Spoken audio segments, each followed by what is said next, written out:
नमस्कार दोस्तों, कैसे हैं आप सभी। दोस्तों देखिए, हमने पिछला जो वीडियो था उस वीडियो में हमने शुरुआत की थी राजस्थान के भौतिक प्रदेशों की। और राजस्थान के भौतिक प्रदेशों में हमने देखिए दोस्तों मरुस्थल को शुरू किया था। और इस मरुस्थल में हमने देखिए कुछ बातें हैं उनका तो हमने देखिए अध्ययन वो कर लिया। और अभी हम देखिए इस मरुस्थल की आगे की जो विशेषता है उनको और यहाँ से देखिए पढ़ने की है, वो यहाँ से स्थिति को जाहिर करते हैं। देखिएगा मित्रों, यहां पर है आपके सामने देखिए ये तो राजस्थान, ये तो स्थिति है मित्रों आपके सामने देखो राजस्थान की। अब इस राजस्थान में हमें यह भी देखना है कि राजस्थान में इस मरुस्थल का विस्तार देखिए किस प्रकार से आपके सामने रखा जाएगा।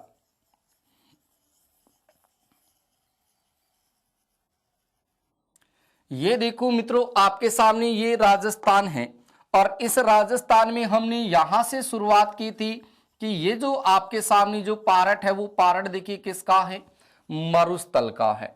यानी ये जो भाग मित्रों था आपके सामने किसका था, मरुस्थल का भाग था। और यहां पर मैंने कहा कि ये भाग उत्तर भाग है और यहां पर आपके सामने ये पश्चिमी भाग है। इसको उत्तर पश्चिमी मरुस्थल है वो बोल सकते हैं। तो मित्रों अभी तक आपने जो पीछे का जो वीडियो था उस वीडियो को यदि आपने नहीं देखा है तो पहले आप उस वीडियो को भी जरूर देखें, ताकि यहां से देखिए आगे उसका जो आगे का जो कंसेप्ट है वो कंसेप्ट आपका क्लियर हो जाए। तो मैंने वहां पर वर्ल्ड के हिसाब से, इंडिया के हिसाब से, यानी मैंने मरुस्थल का पूरा विस्तार से वर्णन है वो किया। आज हम इस वीडियो के माध्यम से हम केवल राजस्थान के संदर्भ में इस मरुस्थल की चर्चा है वो करेंगे। तो मित्रों देखिए अभी यहां से आपको क्या क्या चर्चा करनी है इस मरुस्थल की। देखो सबसे पहली बात तो ये रखी जाएगी कि ये जो आपका मरुस्थल है इस मरुस्थल को राजस्थान में क्या कहा गया है, तो याद रखना इसको उत्तर पश्चिम मरुस्थल है वो कहा गया है। इसको आप उत्तर पश्चिम मरुस्थल है वो बोल सकते। उसके बाद में मित्रों आप इसको यहां से शुष्क बालू का मैदान है वो बोल सकते। शुष्क बालू का मैदान, शुष्क बालू का मैदान। इसके अलावा आप इस मरुस्थल को यहां थल्ली के नाम से पुकार सकते। थल्ली के अलावा आप यहां पर इसको रुक्स के नाम से पुकार सकते। यानी जो उत्तर पश्चिम मरुस्थल है, शुष्क बालू का मैदान है, थल्ली मरुस्थल है या रुक्स मरुस्थल है। और इस मरुस्थल को आप राजस्थान में राजस्थान मरुस्थल है वो भी बोल सकते। लेकिन मित्रों यहां पर ये जो रुक्ष शब्द है, इस रुक्ष शब्द का प्रयोग करता है डॉक्टर ईश्वरी प्रसाद। यानी डॉक्टर ईश्वरी जो प्रसाद है इन्होंने इस उत्तर पश्चिम मरुस्थल को क्या कहकर पुकारा, तो याद रखिए मित्रों रुक्स के नाम से कहकर के पुकारा था। उसके बाद में देखिएगा कि ये जो आपका उत्तर पश्चिम मरुस्थल है ये राजस्थान के कितने प्रतिशत भूभाग पर फैला है, ये राजस्थान के कितने प्रतिशत भूभाग पर फैला, तो याद रखना मित्रों 61.11% भूभाग पर फैला है। लेकिन यहां पर यदि हम जनसंख्या की बात करें तो कितनी प्रतिशत जनसंख्या निवास करती है, तो यहां पर मित्रों आ जाएगी आपके पास 40% जनसंख्या। ये 40% जनसंख्या वो इस मरुस्थल में निवास करती है। उसके बाद में तीसरा पॉइंट आपको यहां से ध्यान रखना है कि जो उत्तर पश्चिम मरुस्थल है ये आपके सामने देखो किसका अवशेष है। तो अगर हम अवशेष की बात करते हैं तो ये अवशेष किसका रहेगा, तब आपको याद रखना टैथिस सागर का। किसका अवशेष है ये, टैथिस सागर का अवशेष है। लेकिन जब इस उत्तर पश्चिम मरुस्थल की हम उत्पत्ति देखें मित्रों, यहां से जब हम इनकी उत्पत्ति देखें तो उत्पत्ति देखिए कहां से हुई है। अगर हम इनकी उत्पत्ति देखें तो उत्पत्ति देखिए कहां से हुई है, तब आपको यहां से याद रखना परसो कार्बोनिफेरस युग। यानी परसो कार्बोनिफेरस जो युग है इस युग के माध्यम से आपका ये जो उत्तर पश्चिम मरुस्थल है इनकी यहां से क्या हुई है, उत्पत्ति हुई है।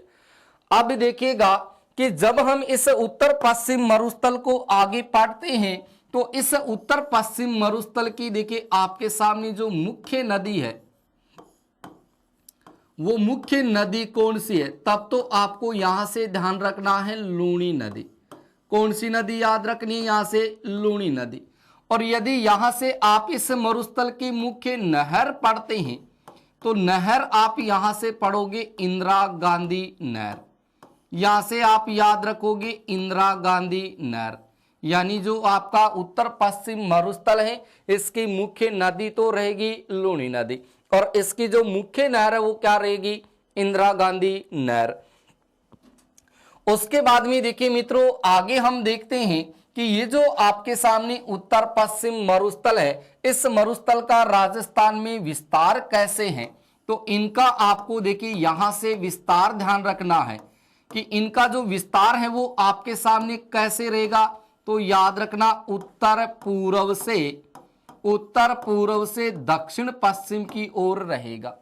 कैसे रहेगा, उत्तर पूर्व से दक्षिण पश्चिम की ओर रहेगा। अगर हम देखिए इस थार के मरुस्थल के अगर हम क्षेत्रफल की बात करें तो इनका क्षेत्रफल लगभग 1,75,000 वर्ग किलोमीटर है।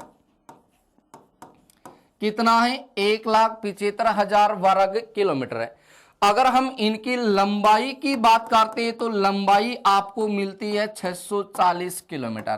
कितनी मिलती है लंबाई, 640 किलोमीटर। अगर हम चौड़ाई की बात करते हैं तो इनकी चौड़ाई आपको मिलेगी 200 से लेकर के 300 किलोमीटर। और यदि हम इनकी औसत ऊंचाई देखें तो इनकी जो औसत ऊंचाई है वो आपके सामने कितनी रहेगी, तब आपको याद रखना है 300 मीटर। औसत ऊंचाई है वो 300 मीटर है, चौड़ाई 200 से 300 किलोमीटर है और लंबाई 640 किलोमीटर है। अब यहां से देखिए इस उत्तर पश्चिम मरुस्थल की आगे जो खास बात रहती है वो खास बात देखिए क्या है, देखिएगा मित्रों। यानी यहां पर देखिए आपसे पूछेगा कि वायु घाटियों के द्वारा, यानी जब यहां से वायु घाटियों की बात करते हैं तो मित्रों वायु घाटियों द्वारा पश्चिमी मरुस्थल का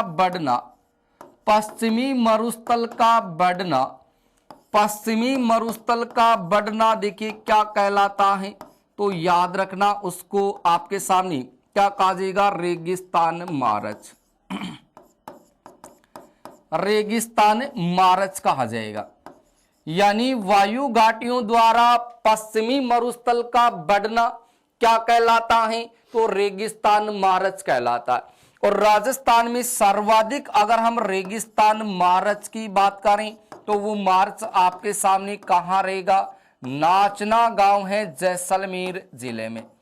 तो नाचना गांव जो जैसलमेर है वहां पर राजस्थान में सबसे ज्यादा रेगिस्तान मार्च है वो होता है।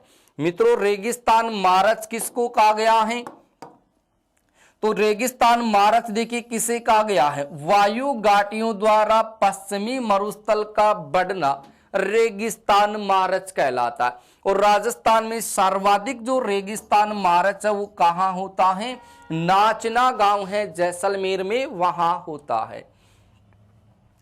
उसके बाद में देखिए मित्रों आगे हम बात करते हैं इसे उत्तर पश्चिम मरुस्थल की। तो पहले देखिए आप इतना जो हमने पढ़ा है पहले इसका स्क्रीनशॉट वो ले लें। यहां पर आप पहले मित्रों इनका स्क्रीनशॉट ले लें और उसके बाद में हम देखिए आगे की प्रक्रिया है उसको और यहां से पढ़ते हैं। स्क्रीनशॉट आपने यहां तक ले लिया। अब स्क्रीनशॉट लेने के बाद में देखिए मैं आपको इनकी आगे की स्थिति है वो उनको और बता देता हूं। यानी यहां से हम ये देखने वाले हैं कि ये उत्तर पश्चिम जो मरुस्थल है ये राजस्थान के कितने जिलों में फैला हुआ है। मित्रों राजस्थान के ये कितने जिलों में फैला हुआ है, तो ध्यान रखिएगा कि ये जो उत्तर पश्चिम जो मरुस्थल है ये राजस्थान के 12 जिलों में फैला हुआ है। कितने जिलों में फैला है, 12 जिलों में फैला। और इन 12 जिलों को प्राचीन काल में देखिए क्या कहा जाता था, तो मित्रों याद रखना उसको मरु कहा जाता था। क्या कहा जाता था, मरु कहा जाता था। यानी उत्तर पश्चिम मरुस्थल में राजस्थान के 12 जिले आते और इन 12 जिलों को प्राचीन काल में क्या कहा जाता था? मरु कहा जाता था। मित्रों यहां से 12 जिलों को आप काउंट कीजिए। सबसे पहले यहां पर है गंगानगर, गंगानगर के बाद में यहां पर है मित्रों हनुमानगढ़, और हनुमानगढ़ के बाद में यहां पर है चूरू, चूरू के बाद में यहां पर है झुंझुनू, झुंझुनू के बाद में यहां पर है सीकर। तो कितने जिले हुए यहां तक? 5 जिले।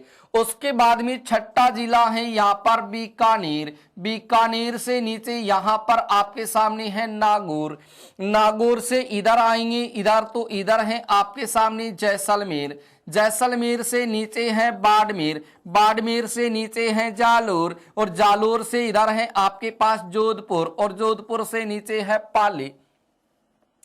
तो मित्रों यहां पर मैंने कहा कि राजस्थान के उत्तर पश्चिम मरुस्थल में 12 जिले आते हैं और इन 12 जिलों को प्राचीन काल में क्या कहा गया? मरु कहा गया। और इन 12 जिलों के नाम आप ध्यान रखें। सबसे पहले गंगानगर, उसके बाद हनुमानगढ़, उसके बाद चूरू, उसके बाद झुंझुनू, उसके बाद सीकर। 5 जिले ये हो गए।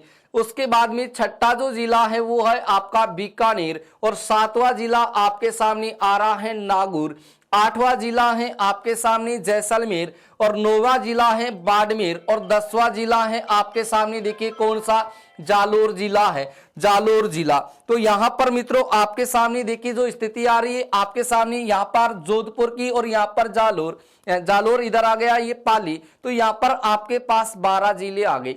इन 12 जिलों को ही प्राचीन काल में मरु का नाम है वो दिया गया।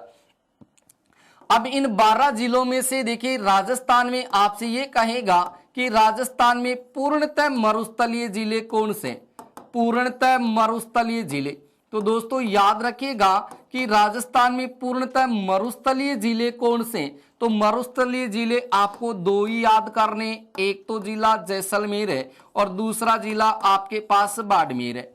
यानी राजस्थान में पूर्णतः मरुस्थलीय जिले वो कौन से हैं? जैसलमेर और बाड़मेर। राजस्थान पुलिस की तैयारी करने वाले स्टूडेंट थोड़ा ध्यान दें यहाँ पर। मित्रों यहाँ पर ध्यान दीजिए कि राजस्थान में पूर्णतः मरुस्थलीय जिले कौन से? तो एक तो जिला है जैसलमेर और दूसरा जिला है बाड़मेर।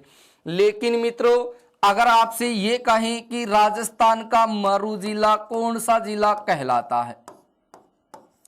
दोस्तों यहां से ये प्रश्न भी एग्जाम की दृष्टि से इंपॉर्टेंट है कि राजस्थान का जो मरु जिला है वो मरु जिला आपके पास देखो कौन सा जिला रहेगा? बाड़मेर जिला रहेगा। तो राजस्थान के पूर्णतः मरुस्थलीय जिले जैसलमेर बाड़मेर है, और राजस्थान का मरु जिला वो कौन सा है? बाड़मेर जिला है। उसके बाद में देखिए इस राजस्थान के इस मरुस्थल में देखिए 12 जिले हैं। तो 12 जिलों में यदि हम क्षेत्रफल की बात करें तो क्षेत्रफल की दृष्टि से अगर बड़ा जिला देखें तो वो जिला तो है आपका जैसलमेर, और क्षेत्रफल की दृष्टि से यदि हम छोटा जिला देखें तो वो जिला है हमारे पास झुंझुनू। यानी उत्तर पश्चिम मरुस्थल में 12 जिले, इन 12 जिलों में क्षेत्रफल की दृष्टि से सबसे बड़ा जिला तो कौन सा है? जैसलमेर है, जबकि सबसे छोटा जिला कौन सा है? आपके सामने झुंझुनू है। उसके बाद में देखिएगा कि यहां से आपसे ये कहेगा कि इस मरुस्थल का देखिए यहां पर मुख्य रूप से जो वृक्ष है वो कौन सा है?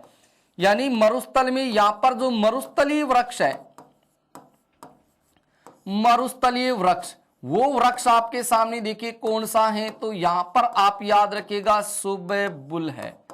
मित्रों इस बार राजस्थान पुलिस में आपसे ये वाला प्रश्न है वो पूछ सकता। मित्रों ध्यान दे कि राजस्थान के उत्तर पश्चिम मरुस्थल में मरुस्थलीय वृक्ष कौन सा है? तो यहां पर देखिए सुबेबुल, ये क्या है? तो एक मरुस्थलीय वृक्ष है। आपसे सीधा प्रश्न करेगा कि सुबेबुल क्या है? सुबेबुल क्या है? तो सुबेबुल है वो एक मरुस्थलीय वृक्ष है।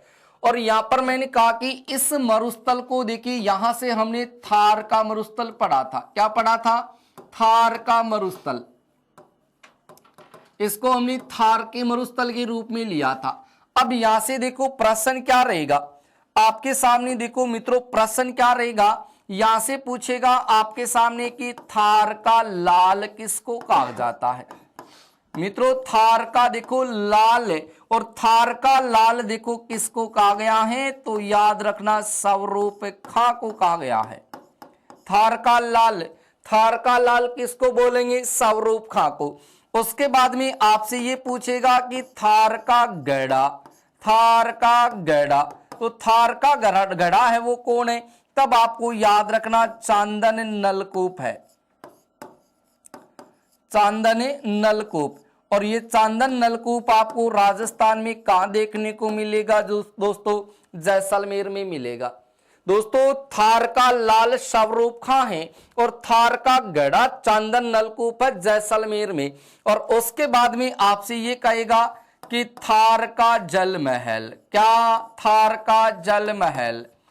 इस थार के जल महल को आप रेगिस्तान का जल महल भी बोल सकते हैं, रेगिस्तान का जल महल। मित्रों थार का जल महल या रेगिस्तान का जल महल किसको बोलेंगे, तो वहां आपको याद रखना है बट्टाडू का कुआं। क्या याद रखोगे, बट्टाडू का कुआं। ये बट्टाडू का कुआं राजस्थान पुलिस में देखिए ये प्रश्न है वो पूछा जा चुका है। मित्रों थार का घड़ा ये भी आपसे पूछा जा सकता है, और ये प्रश्न आपसे एग्जाम में पूछा जा चुका है कि थार का जल महल या रेगिस्तान का जल महल किसे कहा गया है, बट्टाडू का जो कुआं है बाड़मेर में, तो इस बट्टाडू के कुएं को कहा गया है आपके सामने थार का जल महल या रेगिस्तान का जल महल। उसके बाद में देखिए मित्रों यहां पर भी आप इसका पहले स्क्रीनशॉट ले लें ताकि आपको यहां से इनकी स्थिति का पता चल जाए। स्क्रीनशॉट ले लें और स्क्रीनशॉट लेने के बाद में देखिए हम इनकी आगे की विशेषता और पढ़ते।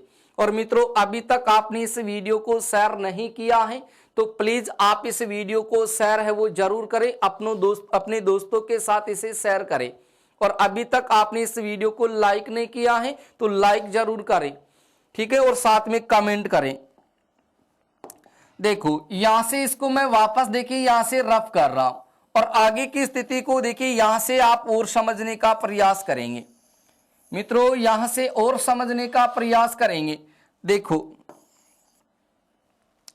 अब यहां से बात आपके सामने और रहेगी कि जो आपका उत्तर पश्चिम जो मरुस्थल है, जो आपके सामने उत्तर पश्चिम मरुस्थल है, इनकी और खास बात है वो क्या रहेगी। तो मित्रों यहां पर आपके सामने देखिए इस मरुस्थल का जो पश्चिमी भाग है, कौन सा भाग है, पश्चिमी भाग। और इस पश्चिमी भाग में आप देखोगे तो यहां पर आपको एक चट्टान मिलेगी जिसका नाम है माइकासिस्ट चट्टान। कौन सी चट्टान है, माइकासिस्ट चट्टान। ये माइकासिस्ट चट्टान है वो यहां पर आपको देखने के लिए मिलेगी। इस माइकासिस्ट चट्टान में आप मित्रों देखोगे तो इस माइकासिस्ट चट्टान में आपके सामने देखो कैल्शियम की अधिकता मिलेगी, कैल्शियम है, इस कैल्शियम की अधिकता रहेगी। साथ के साथ यहां पर आपके सामने पोटेशियम की अधिकता है वो रहेगी, और पोटेशियम के साथ साथ यहां पर आपके सामने मैग्नीशियम की अधिकता है वो रहेगी। यानी इसमें कैल्शियम, पोटेशियम और मैग्नीशियम, यानी कैल्शियम, पोटेशियम और मैग्नीशियम है वो इस माइकासिस्ट चट्टान में देखो पाया जाता है। अब यहां से ध्यान से समझना कि ये जो कैल्शियम, पोटेशियम और मैग्नीशियम ये तीनों के तीनों देखिए क्या करेंगे, ये जल के संपर्क में आ जाएंगे। मित्रों किसके संपर्क में, जल के संपर्क में आ जाएंगे। और जल के संपर्क में आने के बाद ये केशावर्षण विधि के तहत, कौन सी विधि के तहत, केशावर्षण विधि। इस केशावर्षण विधि के तहत ये देखिए भूमि की ऊपरी परत पर जमा हो जाते हैं। भूमि की जो ऊपरी परत है उस ऊपरी परत पर आकर के क्या हो जाएंगे, ये जमा हो जाएंगे। और जमा होने के बाद में देखिए किसका निर्माण करते हैं, तो यहां पर आप ध्यान रखिएगा सोडियम क्लोराइड का। किसका निर्माण कर देते हैं, सोडियम क्लोराइड का निर्माण करते हैं भाई, सोडियम क्लोराइड का निर्माण। तो देखिए मित्रों यहां पर आपके सामने जो स्थिति आ रही है वो स्थिति देखिए क्या आ रही है कि जो माइकासिस्ट चट्टान है, इस माइकासिस्ट चट्टान में कैल्शियम, पोटेशियम और मैग्नीशियम, इन तीनों की देखिए इसमें अधिकता रहती, लेकिन ये कैल्शियम, पोटेशियम और मैग्नीशियम क्या करते हैं, ये जल के संपर्क में आ जाते।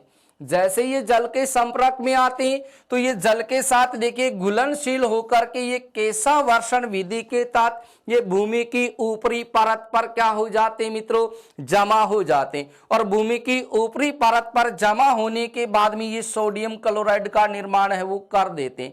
और इसी सोडियम क्लोराइड के तहत देखिए इस मरुस्थल में पाई जाने वाली जो नदी है, इस मरुस्थल में पाई जाने वाली जो नदी है, उस नदी का जल है वो कैसा हो जाता मित्रों, खारा हो जाता। इस मरुस्थल में पाई जाने वाली जो झील है, उन झीलों का जल कैसा हो जाता मित्रों, खारा हो जाता। तो यहाँ पर सोडियम क्लोराइड, इस सोडियम क्लोराइड की अधिकता होने से इस मरुस्थल में पाई जाने वाली नदी वह झीलों का जल है वो कैसा हो जाता है मित्रों, खारा हो जाता। तो ये पॉइंट भी आप यहां से देखिए ध्यान वो रख सकते हैं मित्रों, ये पॉइंट भी बहुत इंपॉर्टेंट पॉइंट है, इसको भी आप पढ़िएगा। देखिए यहां पर आप देख सकते हैं कि यहां पर देखिए ये बाड़मेर जिला, और इसी बाड़मेर जिले में आपके सामने देखिए पंचपदरा में, या पंचपदरा में आप देखते हैं तो यहाँ पर पंचपदरा जो झील है वो आपकी बालोतरा बाड़मेर में, यानी जो पंचपदरा जो झील है वो आपके सामने देखिए जो बालोतरा बाड़मेर में है। और ये पंचपदरा झील है जो राजस्थान की सबसे खारी झील है। तो राजस्थान की सबसे खारी झील जो पंचपदरा है, जो भारत की भी सबसे खारी झील मानी गई है पंचपदरा झील। और इसी पंचपदरा झील से देखिए यहाँ से खारवाल जनजाति के जो लोग हैं वो लोग यहाँ से मोरली झाड़ी की टहनियों से यहाँ से नमक का उत्पादन है वो करते हैं, क्योंकि यहाँ से जो प्राप्त नमक है उस नमक में देखिए 98% सोडियम क्लोराइड है वो पाया जाता है। जब यहाँ से ये लूणी नदी देखिए इसके निकट से जब प्रवेश करती है, जब लूणी नदी यहाँ पंचपदरा झील के पास से गुजरती है तो लूणी नदी का जल पहले देखो मीठा रहता और उसके बाद में कैसा हो जाता मित्रों, खारा हो जाता। इसलिए आप पढ़कर आते हैं कि लूणी नदी है ये राजस्थान में मिठी व खारी नदी के नाम से पुकारी जाती है। इतनी बात क्लियर हुई। तो आप इनका भी यहां से देखिए स्क्रीनशॉट है वो ले सकते हैं मित्रों। साथ के साथ आप इनको नोट करते जाए, साथ के साथ आप इनको नोट करते जाएं ताकि यहां से आपके पूरे के पूरे नोट्स वो यहां से तैयार हो जाए। उसके बाद में मित्रों देखिए आगे चलते हैं, हम आगे यहां से चलते हैं तो देखिए इनकी और खास बात आपके सामने क्या रहेगी, और खास बात है वो आपके सामने देखो मित्रों क्या रहेगी। यहां से आप और चीज ध्यान रखिएगा कि ये जो आपका उत्तर पश्चिम मरुस्थल है, ये जो उत्तर पश्चिम मरुस्थल है, ये मरुस्थल देखिए आपके सामने लगातार बढ़ रहा है। यानी यहां पर आपके सामने ये मरुस्थल है ये बार बार यहां से देखिए बढ़ रहा है। तो एक बात तो मैंने आपको बताई थी कि पश्चिमी मरुस्थल है, इसका देखिए वायु घाटियों के द्वारा बढ़ना वो तो क्या कहलाता, रेगिस्तान मार्च कहलाता है। वायु घाटियों द्वारा पश्चिमी मरुस्थल का बढ़ना रेगिस्तान मार्च कहलाता है। लेकिन यहां पर देखिए मरुस्थल के विस्तार को कम करने के लिए, इस मरुस्थल के विस्तार को मित्रों, मरुस्थल के विस्तार को देखिए कम करने के लिए, मरुस्थल के विस्तार को कम करने के लिए जो राजस्थान का जैसलमेर जिला है उसमें गांव पड़ता है जिसका नाम है कुलधरा गांव। कौन सा गांव है मित्रों, कुलधरा गांव है। और इसी कुलधरा गांव को जब आप देखोगे तो ये आपको कौन से जिले में मिलेगा, जैसलमेर जिले में मिलेगा।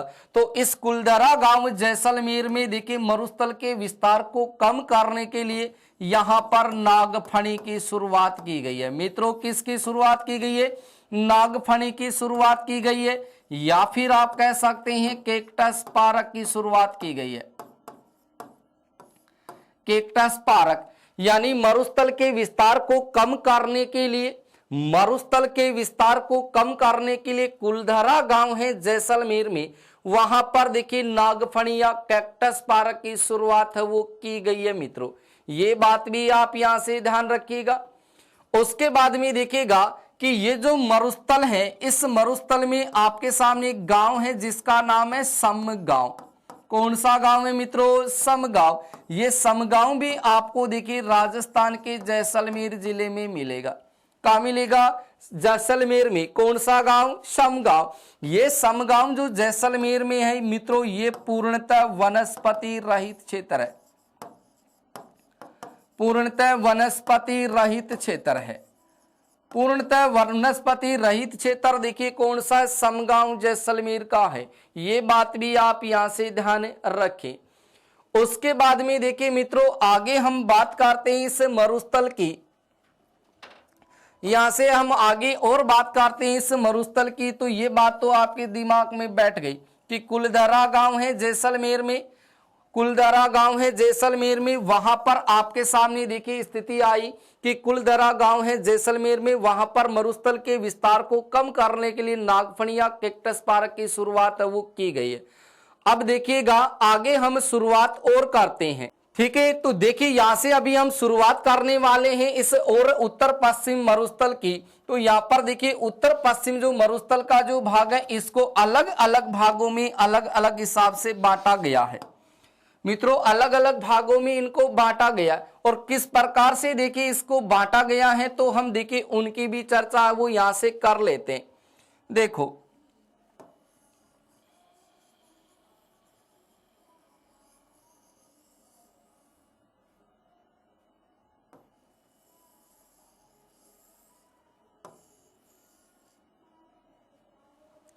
देखो मित्रों, आगे हम यहां से और चर्चा करते हैं इस उत्तर पश्चिम मरुस्थल की। तो इस उत्तर पश्चिम मरुस्थल को देखिए और अलग अलग भागों में देखिए किस प्रकार से बांटा गया है। तो हम यहां से देखिए इनका यहां से अलग अलग पूरे का अध्ययन कर लेते हैं। देखो मित्रों, यहां पर आपके सामने उत्तर पश्चिम मरुस्थल है, ये उत्तर पश्चिम मरुस्थल है।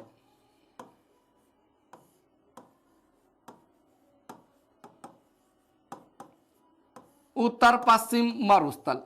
और इस उत्तर पश्चिम मरुस्थल की बात करते हैं मित्रों, तो इस मरुस्थल को देखिए आपके सामने पहले कितने भागों में बांटा गया। तो यहां पर देखिए जब हम इसकी संरचना को देखें या बनावट को देखें मित्रों, यहां पर जब आप इनकी संरचना को देखेंगे, संरचना को देखेंगे या फिर आप इसकी बनावट को देखेंगे, तो संरचना या बनावट के आधार पर यानी इस मरुस्थल को देखिए कितने भागों में बांट दिया? 2 भागों में बांट दिया। अब पहले तो आप 2 भाग इनके देखें कि 2 भाग है कौन कौन से। तो सबसे पहला जो भाग है वो भाग तो आपके सामने देखो कौन सा है, तब तो याद रखोगे शुष्क मरुस्थल। सबसे पहला भाग देखिए मित्रों आपके सामने कौन सा है? शुष्क मरुस्थल है। और इस शुष्क मरुस्थल को मित्रों आपके सामने कहा गया है रेतीला मरुस्थल। क्या कहा गया इसको? रेतीला मरुस्थल। इसको रेतीला मरुस्थल बोला गया। उसके बाद में देखिए मित्रों दूसरा जो भाग है वो भाग रहेगा आपके सामने देखिएगा अर्ध शुष्क मरुस्थल। ये अर्ध शुष्क मरुस्थल है मित्रों, अर्ध शुष्क मरुस्थल। और अर्ध शुष्क मरुस्थल को बोला गया है आपके सामने बागर मरुस्थल। क्या बोला गया इसको? बागर मरुस्थल। तो यहां पर देखिएगा कि उत्तर पश्चिम मरुस्थल है, इस मरुस्थल को संरचना के आधार पर या बनावट के आधार पर देखिए कितने भागों में बांटा गया। तो इसको 2 भागों में बांट दिया। एक भाग तो है आपके सामने कौन सा? शुष्क मरुस्थल। और दूसरा भाग कौन सा है? अर्ध शुष्क मरुस्थल। तो शुष्क जो मरुस्थल है इनको तो बोला गया रेतीला मरुस्थल, और अर्ध शुष्क जो मरुस्थल है उनको बोला गया बागर मरुस्थल। तो ये 2 प्रकार के मरुस्थल यहाँ पर संरचना या बनावट के आधार पर रहेंगे। अब देखो मित्रों कि इन दोनों भागों को जब हम वापस देखते हैं तो ये जो शुष्क या रेतीला मरुस्थल है इस मरुस्थल को पुनः देखिए 2 भागों में बांटा गया है। और जो आपका अर्ध शुष्क मरुस्थल या जो बागर मरुस्थल है इस मरुस्थल को पुनः देखिए कितने भागों में बांटा गया है? तो याद रखना यहां पर इनको 4 भागों में बांटा गया है। कितने भागों में बांट दिया इनको? 4 भागों में बांट दिया। सबसे पहले देखिए यहां पर आप देखिए 4 भाग देखिए, तो वो 4 भाग देखिए सबसे पहले कौन से? इसका एक जो भाग है वो भाग तो रहेगा आपके पास शुष्क बालू का युक्त प्रदेश, शुष्क बालू का युक्त प्रदेश। और दूसरा जो भाग आपके सामने रहेगा वो रहेगा शुष्क बालू का, शुष्क बालू का मुक्त प्रदेश।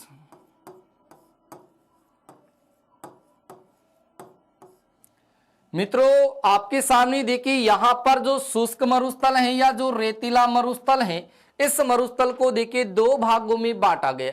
दो भागों की बात करते हैं तो एक तो शुष्क बालू का युक्त प्रदेश है और एक आपके सामने शुष्क बालू का मुक्त प्रदेश है। तो पहले देखिए शुष्क बालू का युक्त प्रदेश को हम देखें और शुष्क बालू का मुक्त प्रदेश को देखें तो इनकी देखो पहले तो खास बात क्या है। यहां से पहले आप इनकी स्थिति को देखो, यहां से देखो सबसे पहले जो शुष्क बालू का युक्त प्रदेश है इनकी खास बात क्या है। पहला जो पार्ट है वो आपके सामने देखिए ये वाला, इनकी क्या खास बात है। यानी शुष्क बालू का जो युक्त प्रदेश है, शुष्क बालू का जो युक्त प्रदेश है इनकी खास बात क्या है। तो देखिए ऐसा प्रदेश जो पूर्णतः रेत से ढका हुआ, ऐसा क्षेत्र जो पूर्णतः रेत से ढका है। ध्यान रखिएगा कि आपके सामने जो शुष्क बालू का जो युक्त प्रदेश है वो प्रदेश देखिए आपके सामने पूर्णतः रेत से ढका हुआ क्षेत्र है। इस पूर्णतः रेत से ढके हुए क्षेत्र में आपको कई प्रकार के यहाँ पर रेत के टिल्ले मिलेंगे। क्या मिलेंगे मित्रों, यहाँ पर रेत के टिल्ले मिलेंगे। इन टिल्लों की विशेषता हम देखिए आगे करेंगे, पहले आप यहां से एक कंसेप्ट को समझिएगा। यहां पर देखिए शुष्क बालू का युक्त प्रदेश है, ये प्रदेश पूर्णतः रेत से ढका हुआ क्षेत्र है और यहाँ पर आपको मिलेंगे कई प्रकार के रेत के टिल्ले। उसके बाद में देखिए शुष्क बालू का मुक्त प्रदेश, तो शुष्क बालू का जो मुक्त प्रदेश है उस प्रदेश में आपको ध्यान क्या रखना है कि ये पूर्णतः रेत से ढका हुआ नहीं है, ये पूर्णतः रेत से ढका हुआ नहीं है, पूर्णतः रेत से ढका हुआ नहीं है। देखो ये पूर्णतः रेत से ढका हुआ है, ये पूर्णतः रेत से ढका हुआ है और जो शुष्क बालू का मुक्त प्रदेश है वो पूर्णतः रेत से ढका हुआ नहीं है, ये ढका हुआ है वो ढका हुआ नहीं है। इस शुष्क बालू का मुक्त प्रदेश में आपके सामने देखिए यहां पर एक आकलवुड, यहां पर आपको आकलवुड फॉसिल्स पार्क मिलेगा। मित्रों क्या मिलेगा, आकलवुड फॉसिल्स पार्क। ये आकलवुड फॉसिल्स पार्क आपको यहां पर देखने को मिलेगा। ये आकलवुड फॉसिल्स जो पार्क हैं, ये पार्क आपके सामने लगभग 18 करोड़ वर्ष पुराना है। कितना पुराना है मित्रों, 18 करोड़ वर्ष पुराना। ये 18 करोड़ वर्ष पुराना यहाँ पर देखिए आपका आकलवुड फॉसिल्स पार्क है जो आपके सामने जुरासिक काल का है। कौन से काल का है, जुरासिक काल का है। और ये आकलवुड फॉसिल्स पार्क है जो आपके सामने जीवाश्म ईंधन के लिए प्रसिद्ध है, ये जीवाश्म ईंधन के लिए प्रसिद्ध है। तो मित्रों यहां पर मैंने कहा कि शुष्क मरुस्थल जिसको रेतीला मरुस्थल बोलते हैं, ये मरुस्थल पुणे दो भागों में बांटा जाता है। एक भाग है शुष्क बालू का युक्त प्रदेश। इस प्रदेश की बात करते हैं तो ये प्रदेश पूर्णतः रेत से ढका हुआ क्षेत्र है जहां पर आपको मिट्टी के टिल्ले या रेत के टिल्ले मिलेंगे, ठीक है। और उसके बाद में शुष्क बालू का जो मुक्त प्रदेश है वो मुक्त प्रदेश आपके सामने पूर्णतः रेत से ढका हुआ नहीं है और इस वाले क्षेत्र में आपको 18 करोड़ वर्ष पुराना यहाँ पर आकलवुड फॉसिल्स पार्क मिलेगा जो जुरासिक काल का है, जीवाश्म ईंधन के लिए प्रसिद्ध है। तो मित्रों ये बात तो हुई आपके सामने शुष्क मरुस्थल या रेतीला मरुस्थल की। उसके बाद में देखिए आगे चलते हैं, आप इनका स्क्रीनशॉट ले सकते हैं। मित्रों यहाँ पर आप इनका भी स्क्रीनशॉट है वो ले सकते हैं। यहां तक आपने स्क्रीनशॉट ले लिया। अब देखो यहां से हम उनके भागों की बात करते हैं जो अर्ध शुष्क मरुस्थल के रूप में आपको मिलते हैं। देखो यहां पर आपके सामने ये जो भाग है वो भाग है अर्ध शुष्क मरुस्थल।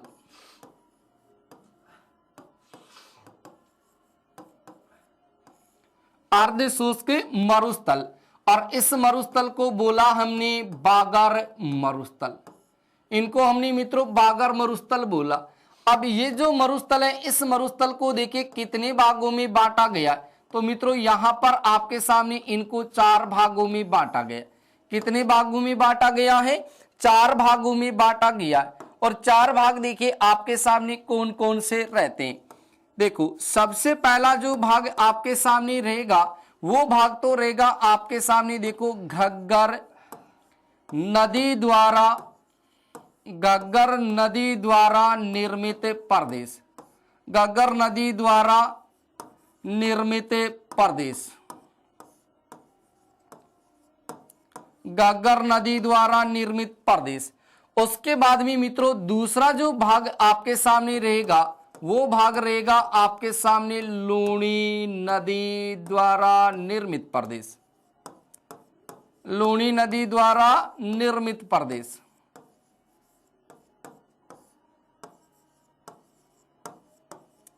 लूणी नदी द्वारा निर्मित प्रदेश। उसके बाद में मित्रों तीसरा जो पार्ट आपके सामने रहेगा वो पार्ट देखिए कौन सा है। तो यहां पर आपके सामने तीसरा पार्ट है नागौरी उच्च भूमि। नागौरी उच्च भूमि, ये नागौरी उच्च भूमि है।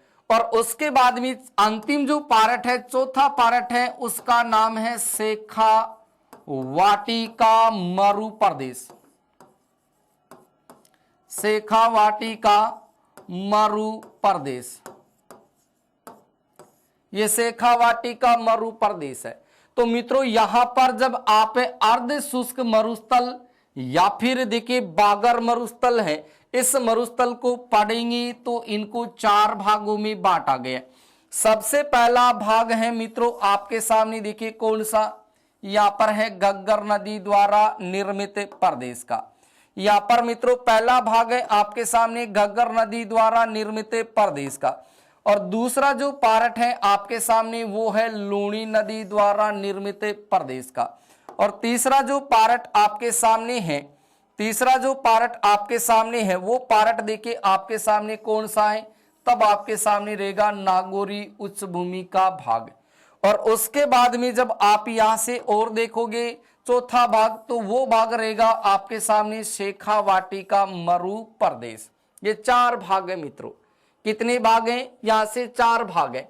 इन चारों भागों का पहले आप स्क्रीनशॉट ले ले, पहले आप चारों भागों का स्क्रीनशॉट ले ले, ताकि मैं यहां से चारों के चारों की यहां से स्थिति है वो आपको बता दूं। ले लिया मित्रों स्क्रीनशॉट यहां तक। और अभी तक आपने वीडियो को शेयर नहीं किया है तो आप वीडियो को शेयर वो जरूर करें, वीडियो को शेयर कर दें भाई।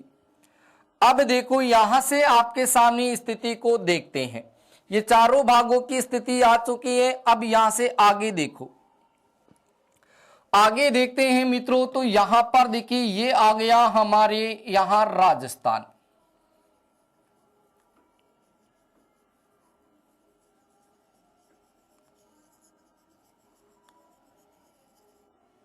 मित्रों यहां से आपके सामने देखो ये आ चुका है राजस्थान। अब इस राजस्थान में आप ये देखो कि हमारे पास यहां पर ये मरुस्थल का भाग चल रहा था, ये मरुस्थल का भाग चल रहा था। और इस मरुस्थल में हमें ये देखना है कि इन चारों भागों की कंडीशन है वो या स्थिति है वो कहां रहती है। देखो इधर तो आपके सामने ये जो नदी बहती है वो तो नदी बहती है यहां से घग्गर नदी। यहां पर जो नदी बहती है वो नदी कौन सी बहती है मित्रों? घग्गर नदी बहती है। और ये घग्गर नदी यहां पर आपके पास हनुमानगढ़ और गंगानगर, यानी इधर से आपके सामने गंगानगर है और इधर से आपके सामने हनुमानगढ़ है। तो ये हनुमानगढ़ और गंगानगर जिले में राजस्थान में ये घग्गर नदी बहती है। तो इस घग्गर नदी द्वारा जो निर्मित प्रदेश है वो यहाँ पर घग्गर नदी का जो हनुमानगढ़ और गंगानगर जिले में बहती है। और ये घग्गर नदी गंगानगर और हनुमानगढ़ जिले में देखो एक पाट के रूप में बहती है। और इस घग्गर नदी के पाट को कहा गया है नाली। और इन्हीं नाली प्रदेशों में देखिए यहां पर आपके सामने, यहां पर देखिए आपके सामने इस नाली प्रदेशों में मित्रों इस नाली प्रदेशों में यहां पर आपके सामने बासमती चावल होते हैं। कौन से चावल होते हैं? बासमती चावल। और इन्हीं बासमती चावलों की देखिए यहाँ नाली प्रदेशों में खेती है वो की जाती है, और जिसके कारण इसको देखिए क्या कहा जाता है? राइस बेल्ट कहा जाता है। क्या कहा जाता है मित्रों? राइस बेल्ट कहा जाता है। तो यानी घग्गर नदी है वो एक पाट के रूप में बहती है, और इसके पाट को देखिए नाली कहा जाता है, और इन्हीं नाली प्रदेशों में बासमती चावल की खेती होती है जिसको राइस बेल्ट कहा जाता है। तो ये घग्गर नदी द्वारा यहाँ पर अर्ध शुष्क प्रदेशों में देखिए यहाँ पर ये भाग गंगानगर और हनुमानगढ़ जिले को जल की आपूर्ति यहाँ से हो जाती है। फिर देखिए इस लूणी नदी का हमने विस्तार देखा कि लूणी नदी द्वारा निर्मित प्रदेश। तो मित्रों ये लूणी नदी जो आपकी है वो कहां से निकलती है? तो लूणी नदी है वो यहाँ पर अजमेर की नाग पहाड़ी से निकलती है। ये लूणी नदी अजमेर की नाग पहाड़ी से निकलेगी, और वहां से निकलने के बाद में ये नदी देखिए नागौर, नागौर से जोधपुर, जोधपुर से पाली, पाली से बाड़मेर, और बाड़मेर से जालोर, और जालोर में बहने के बाद में मित्रों देखिए यहां पर आपके सामने खाड़ी है जिसका नाम है कच्छ की खाड़ी। कच्छ की खाड़ी, इस कच्छ की खाड़ी में आकर के गिर जाती है। कहां कर गिरती है? कच्छ की खाड़ी में। कौन सी नदी? तो यहां पर आपके पास में जो नदी है वो कौन सी है? लूणी नदी है, जो पश्चिमी राजस्थान की सबसे लंबी नदी है, और ये मरुस्थल की आपके सामने मुख्य नदी है। ये लूणी नदी अजमेर की नाग पहाड़ी से निकलने के बाद में ये नागौर है, जोधपुर है, पाली है, उसके बाद में देखिए यहाँ पर आपके सामने बाड़मेर है, जालोर है। इन 6 जिलों में बहने के बाद ये कच्छ की खाड़ी में आकर के गिरती है। लेकिन यहां पर आपके सामने देखिए जो जालोर जिला है, जालोर जिला, तो इस जालोर जिले में आप देखेंगे तो यानी ये जो आपकी लूणी नदी है, इस लूणी नदी का जो प्रवाह क्षेत्र है वो प्रवाह क्षेत्र तो देखिए आपके सामने देखिए क्या कहलाता है? तब तो आप यहां से ध्यान रखिएगा, नेहड़ क्षेत्र। कौन सा क्षेत्र है? नेहड़ क्षेत्र। और यहां पर इस मरुस्थल में आप यहां से देखोगे तो लूणी नदी का जो प्रवाह क्षेत्र है वो कहलाता है आपके सामने गोडवाड़ क्षेत्र। कौन सा क्षेत्र कहलाता है? गोडवाड़ क्षेत्र कहलाता है। यानी लूणी नदी का जो प्रवाह क्षेत्र है मित्रों, वो प्रवाह क्षेत्र तो देखिए गोडवाड़ क्षेत्र कहलाता है, और जालोर जिले में इस लूणी नदी का प्रवाह क्षेत्र वो नेहड़ क्षेत्र कहलाता है। तो यानी यहाँ पर ये 2 क्षेत्र ये भी याद रखिएगा। अब देखो मरुस्थल में यहाँ पर ये नदी का जल यहाँ पर इन जिलों में आ रहा है या नहीं आ रहा? यहां से आ रहा है। और लूणी नदी की जो सहायक नदी है वो सहायक नदी जब आप देखिए यहां से पढ़ोगी जवाई नदी को, तो जवाई नदी है, उस जवाई नदी पर देखिए सुमेरपुर पाली में जवाई बांध का निर्माण है वो किया गया। तो यहाँ पर जो जवाई बांध है उस जवाई बांध को देखिए जो जल की आपूर्ति होती है वो सई नदी के द्वारा होती है।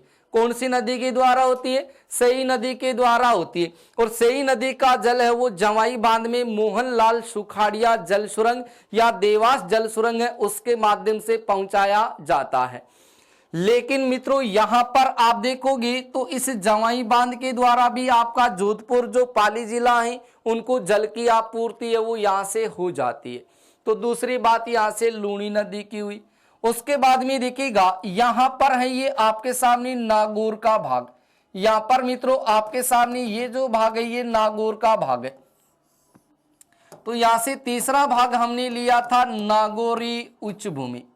नागौरी उच्च भूमि, तो नागौरी उच्च भूमि में आप ये देखो कि नागौरी जो उच्च भूमि है उसमें जो नागौर जिला है इस नागौर जिले में यहां देखो लवणीय मिट्टी ज्यादा पाई जाती है। कौन सी मिट्टी पाई जाती है? लवणीय मिट्टी पाई जाती है। और लवणीय मिट्टी पाई जाने के कारण यहाँ की जो भूमि है वो कैसी रहती है? अनुपजाऊ रहती है।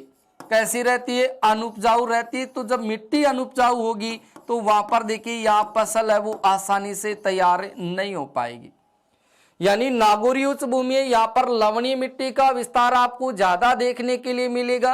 और लवणीय मिट्टी है वो एक अनुपजाऊ मिट्टी होती है, और अनुपजाऊ मिट्टी में फसल है वो आसानी से तैयार है वो नहीं हो पाती है।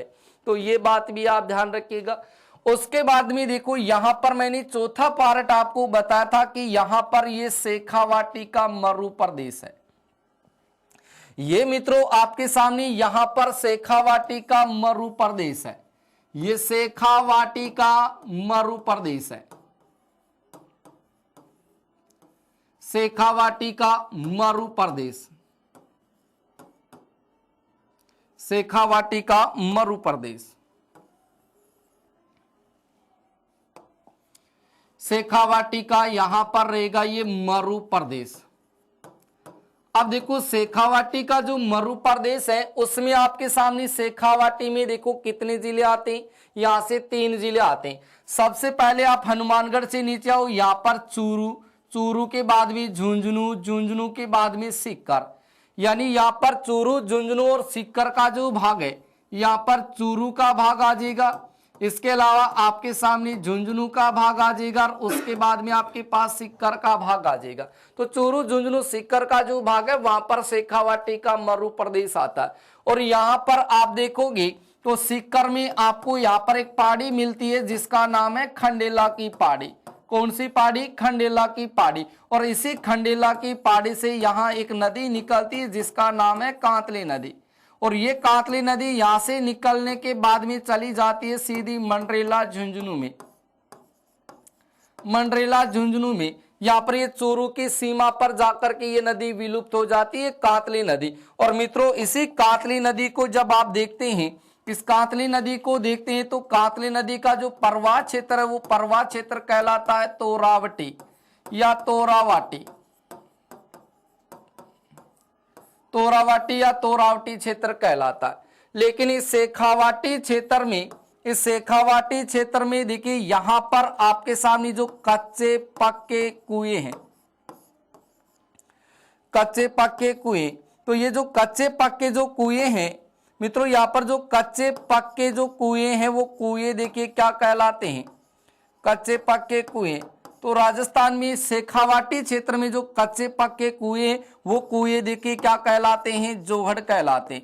मित्रों याद रखिएगा, जो सेकंड ग्रेड की तैयारी कर रहे हैं, जो फर्स्ट ग्रेड के विद्यार्थी तैयारी कर रहे हैं, उनके लिए यहाँ से ये इंपोर्टेंट प्रश्न है। ये प्रश्न पीछे की एग्जाम है वहां पर भी ये प्रश्न पूछा गया क्योंकि आरपीएससी इन प्रश्नों को ज्यादा पूछती है।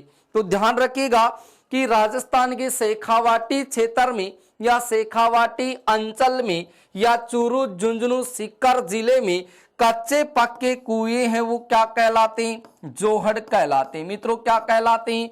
जोहड़ कहलाते हैं। तो ये बात यहां से आप ध्यान रखोगे, रख पाओगे इतनी बातें याद। अब आप पहले इसका स्क्रीनशॉट ले लें मित्रों, यहां से पहले आप इसका स्क्रीनशॉट ले लें और इस वीडियो को आप अपने दोस्तों को शेयर है वो जरूर कर दें। आप शेयर करने में बहुत ज्यादा दिक्कत करते हो, शेयर करो आपका यहां से कि इस वीडियो को आप अपने दोस्तों के साथ शेयर करें, ठीक है। अब देखिए आगे की बात और करते हैं, क्योंकि आपको इतना अच्छा मैटर मिल रहा है आप लोग इसको शेयर नहीं कर रहे हैं, तो शेयर करें मित्रों। अब देखिए आगे की बात हम और देखें तो मैंने यहां से कहा था कि ये आपके सामने देखिए, ये आपके सामने यहां से आपका मरुस्थल है, यहां से ये मित्रों आपके सामने ये मरुस्थल का भाग है। अब इस मरुस्थल में देखिए आपको और यहां से स्थिति है वो क्या ध्यान में रखनी है, यहां से मित्रों आपके सामने और स्थिति है वो क्या ध्यान में रखनी है। देखो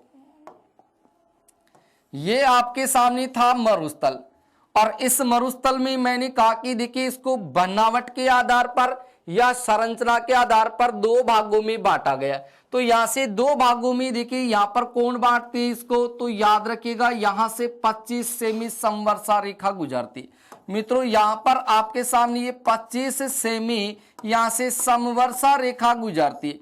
ये 25 सेमी जो समवर्षा रेखा है वो रेखा इस उत्तर पश्चिम मरुस्थल को 2 भागों में क्या करती है? अलग करती है। क्या करती है मित्रों? इसको 2 भागों में अलग करती है। अब 2 भागों की बात करते हैं तो मित्रों इधर वाला भाग तो रहेगा शुष्क और इधर वाला भाग आपके सामने रहेगा अर्ध शुष्क। तो देखिए यहां पर आपको मैंने कहा कि जो राजस्थान का उत्तर पश्चिम जो मरुस्थल है इस मरुस्थल को देखिए कितने भागों में बांटा था हमने, 2 भागों में, एक शुष्क मरुस्थल, एक अर्ध शुष्क। शुष्क मरुस्थल है वो तो रेतीला मरुस्थल कहलाएगा और अर्ध शुष्क मरुस्थल है वो बागर मरुस्थल कहलाएगा। तो ये 25 सेमी जो समवर्षा रेखा मित्रों, ये 25 सेमी जो समवर्षा रेखा है वो रेखा इस मरुस्थल को 2 भागों में क्या करती है, अलग करती है, शुष्क मरुस्थल और अर्ध शुष्क मरुस्थल। इतनी बात क्लियर हुई? अरे इतनी बात क्लियर हुई क्या? इतनी बात क्लियर हुई तो मित्रों आगे यहां से आप और देखिए, जब देखिए हम यहां से देखिए धरातल की बात करते हैं मित्रों, यहां से जब हम धरातल की बात करते हैं तो धरातल के आधार पर आपका जो उत्तर पश्चिम जो मरुस्थल है, उत्तर पश्चिम जो मरुस्थल है, इस मरुस्थल को देखिए कितने भागों में बांटा गया है। तो यहां पर मित्रों आपके सामने उत्तर पश्चिम मरुस्थल को धरातल के आधार पर कितने भागों में बांट दिया, 3 भागों में बांट दिया। कितने भागों में बांट दिया, 3 भागों में। अगर इनके 3 भागों की बात करें तो सबसे पहला भाग है यहां पर आपके पास है पथरीला मरुस्थल का। मित्रों सबसे पहला यहां पर आपके पास मरुस्थल कौन सा है, पथरीला मरुस्थल है। और उसके बाद में दूसरा जो मरुस्थल है वो मरुस्थल आपके सामने देखो कौन सा है, तो याद रखना है रेतीला मरुस्थल है। ये मित्रों आपके सामने दूसरा मरुस्थल है रेतीला मरुस्थल। और जो आपके सामने तीसरा मरुस्थल है उस तीसरे मरुस्थल का नाम है मित्रों आपके सामने मिश्रित मरुस्थल। कौन सा मरुस्थल है, मिश्रित मरुस्थल है। ये देखिए कि जो आपके सामने धरातल के आधार पर जो उत्तर पश्चिम जो मरुस्थल है वो मरुस्थल देखिए आपके सामने 3 भागों में विभाजित किया गया है। 3 भागों में इसको अलग किया गया है धरातल के आधार पर। देखो संरचना या बनावट, संरचना या बनावट के आधार पर मरुस्थल को देखिए तब तो इनको 2 भागों में बांटा, शुष्क और अर्ध शुष्क। शुष्क है रेतीला, अर्ध शुष्क है बागर। शुष्क मरुस्थल को पुनः 2 भागों में बांट दिया, शुष्क बालू का युक्त प्रदेश, शुष्क बालू का मुक्त प्रदेश। फिर अर्ध शुष्क या बागर मरुस्थल को 4 भागों में बांटा, घग्गर नदी द्वारा निर्मित प्रदेश, लूणी नदी द्वारा निर्मित प्रदेश और उसके बाद में नागौरी उच्च भूमि और चौथा था शेखावाटी का मरु प्रदेश। लेकिन यह मित्रों धरातल के आधार पर उत्तर पश्चिम मरुस्थल को बांट दिया 3 भागों में। 3 भागों की जब बात करते हैं मित्रों तो 3 भागों में पहला भाग तो है आपका यहां से पथरीला मरुस्थल और दूसरा भाग है आपका यहां से रेतीला मरुस्थल और तीसरा भाग है मिश्रित मरुस्थल। तो यहां से जो पथरीला मरुस्थल है इस पथरीला मरुस्थल को तो मित्रों आपके सामने कहा गया है हम्मादा मरुस्थल। क्या कहा गया इसको, तो हम्मादा मरुस्थल। और जो आपके सामने रेतीला मरुस्थल है इस रेतीला मरुस्थल को कहा गया है ईरग मरुस्थल। क्या कहा गया है, ईरग मरुस्थल। और जो मिश्रित मरुस्थल है इस मिश्रित मरुस्थल को मित्रों कहा गया है रेग मरुस्थल। यानी यहां से आप ये देखो, यहां से आप ये देखोगे कि रेतीला जो मरुस्थल है वो रेतीला मरुस्थल तो ईरग कहलाता है और मिश्रित मरुस्थल है वो आपके सामने रेग मरुस्थल कहलाता है और पथरीला मरुस्थल है वो क्या कहलाएगा, हम्मादा मरुस्थल कहलाएगा। अब देखो कि पथरीला जो मरुस्थल जो हम्मादा मरुस्थल कहलाता है उनका विस्तार तो मित्रों आपके सामने देखो कहां रहेगा, तो मैं यहां पर ही आपके सामने लिख रहा हूं। पथरीला जो मरुस्थल है इनका जो विस्तार यदि आप देखेंगे तो इनका विस्तार आपको राजस्थान के जैसलमेर जिले में मिलेगा, इसके अलावा आपको बाड़मेर जिले में मिलेगा, इसके अलावा आपको जालोर जिले में मिलेगा, इसके अलावा यहां पर आपके सामने जोधपुर जिले में मिलेगा। यानी जैसलमेर, बाड़मेर, जालोर, जोधपुर यहां पर विस्तार मिलेगा पथरीला मरुस्थल का। और रेतीला जो मरुस्थल है इनका विस्तार आपको देखिए कहां मिलेगा, तब आपको याद रखना है समगांव में। कहां मिलेगा, समगांव में। और समगांव का बताया मैंने पहले जैसलमेर में। तो यानी रेतीला मरुस्थल जो ईरग कहलाता है उनका विस्तार तो समगांव जैसलमेर में, जबकि मिश्रित मरुस्थल जो रेग मरुस्थल कहलाता है उनका विस्तार आपके सामने देखो कहां रहेगा, लोधरवा में रहेगा, लोधरवा। और लोधरवा कहां है, जैसलमेर में। तो मिश्रित मरुस्थल तो देखिए मित्रों रेग कहलाता है, और मिश्रित मरुस्थल जो रेग कहलाता उनका विस्तार तो देखिए लोदरवा गांव जैसलमेर में। और जो आपके सामने रेतीला मरुस्थल है जिसको आपके सामने इरग मरुस्थल कहा गया है, उसका विस्तार आपके सामने देखो समगांव जैसलमेर में। और जो पथरीला मरुस्थल है जिसको हम्मादा मरुस्थल कहा गया है, उसका विस्तार आपके सामने देखो कहाँ है, जैसलमेर, बाड़मेर, जालोर और जोधपुर में। इतनी बात क्लियर हुई। अब यहां से देखो मित्रों, एक तो ये लोदरवा आप देखो, यहां से लोदरवा, इस लोदरवा गांव जो जैसलमेर है वहां पर देखो आप यहां से देखोगे लोदरवा जो गांव है मित्रों जैसलमेर में, ये लोदरवा गांव है आपके सामने जैसलमेर में। वहां पर एक देवी का मंदिर बना है, एक देवी का मंदिर बना है, और वो देवी जो आपके सामने बावरियों की कुल देवी कहलाती। मित्रों यहां से ध्यान रखिएगा, बावरियों की कुल देवी, जानते हो क्या बावरियों को, बावरियों की कुल देवी। तो ये जो बावरियों की कुल देवी है, वो कुल देवी का जो मंदिर है, वो मंदिर आपके सामने लोदरवा जैसलमेर में बना है। मित्रों याद रखिएगा, बावरियों की कुल देवी जिनका मंदिर लोदरवा गांव है जैसलमेर में, वहां पर बना हुआ है। और इसका आंसर आपको कमेंट में लिख करके बताना है। देखते हैं कि कितने स्टूडेंट इनका सही जवाब है वो देते हैं, और मेरे को ये भी पता चलेगा कि कितने स्टूडेंट है वो यहां से इन चीजों को पढ़ रहे हैं।